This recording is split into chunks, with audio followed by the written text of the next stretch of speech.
కొన్ని విషయాలు దేవుడు కొందరికి అనుమతించినంత మాత్రాన దేవుడు నాకు కూడా అనుమతిస్తాడు అనుకోవడం తప్పు. ఇవి కూడా చాలా మెల్లిగా ఆలోచించి, చాలా జాగ్రత్తగా ఆలోచించండి.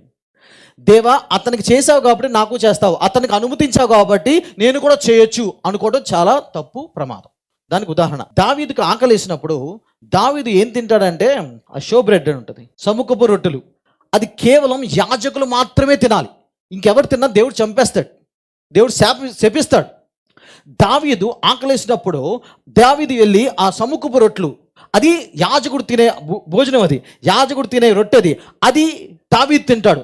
దావీదుని ఏం శపించలా, దేవుడు శిక్షించలా, అది దేవుడు అనుమతించాడు. దావీదుకి ఓకే, అది ప్రత్యేకం, స్పెషల్. కొన్ని మన జీవితాల్లో కూడా ఉంటాయి, దేవా వాళ్ళకి అనుమతించావు కాబట్టి నాకు అనుమతిస్తావు, వాళ్ళు చేసింది నేను చేస్తే పర్వాలేదేమో. దేవుడు వ్యతిరేకంగా అవ్వచ్చు, దేవుడికి అయిష్టంగా అవ్వచ్చు, కొందరు చేసిన చూసి చూడనట్టు ఉంటాడు, వాళ్ళని ఏమండు, కానీ అదే పని నువ్వు చేస్తే దేవుడు ఊరుకోడు.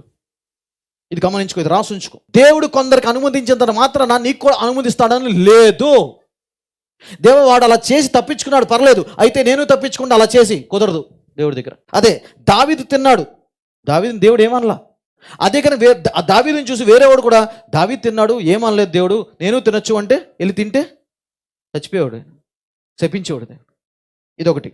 రెండోది ఏముంటుందంటే, సంసోన్, మామూలుగా ఇజ్రాయెల్ ప్రజలు ఫిలిస్తీన్లు చేసుకోకూడదు, దేవుడు చెప్తాడు ఫిలిస్తీన్లు చేసుకోవద్దని చెప్తాడు. అయితే సంసోను వాళ్ళ తల్లిదండ్రుల దగ్గరికి వెళ్ళి నేను ఫిలిస్తీన్ అమ్మాయిని ప్రేమించాను, ఇష్టపడ్డాను, లేకపోతే ఆ అమ్మాయిని చేసుకుంటాను అంటాడు. ఆ అమ్మాయిని చేసుకుంటాను అంటాడు. ఫిలిస్తీన్ న్యాయాధిపతులు 14:3-4. వారు నీ స్వజనుల కుమార్తెలలోనే గాని నా జనులలోనే గాని స్త్రీ లేదనుకొని సున్నతి పొందని ఫిలిస్తీయుల నుండి కన్యను తెచ్చుకొనుటకు వెళ్ళుచున్నావా అని అతనిని అడిగిరి. అందుకు సంసోను, ఆమె నాకు ఇష్టమైనది గనుక ఆమెను నా కొరకు తెప్పించుమని తన తండ్రితో చెప్పెను. తల్లిదండ్రులకు చెప్తున్నాడు, ఆమె నాకు ఇష్టమైంది, సో తెప్పించు. అయితే ఫిలిస్తీయులకేమైనా చేయుటకై యెహోవా చేత అతడు రేపబడినన్న మాట అతని తల్లిదండ్రులు తెలుసుకొనలేదు. ఆ కాలమున ఫిలిస్తీయులు ఇశ్రాయేలీలను ఏలుచుండిరి. అయితే ఫిలిస్తీయులకైనా చేయుటకై యెహోవా చేత అతడు ప్రేరేపించబడ్డాడు. దేవుడే సంసోన్ని ప్రేరేపించాడు ఫిలిస్తీన్ని అమ్మాయిని చేసుకోమని. కానీ మామూలుగా దేవుడు చెప్పిన మాట ఏంటి, ఫిలిస్తీన్ చేసుకోవద్దని. కానీ ప్రత్యేకంగా కొందరికి దేవుడు కొన్ని మాటలు చెప్తాడు, అది అందరికీ వర్తించదు. అలాగే నా జీవితాల్లో కొందరిని చూసి వాళ్ళు తప్పించుకున్నారులే అలా చేసి అని నేను చేయొచ్చు అనుకోవడం చాలా పొరపాటు. అలా దావీదు చేశాడు, తప్పించుకున్నాడు, దేవుడు ఏమనలేదు.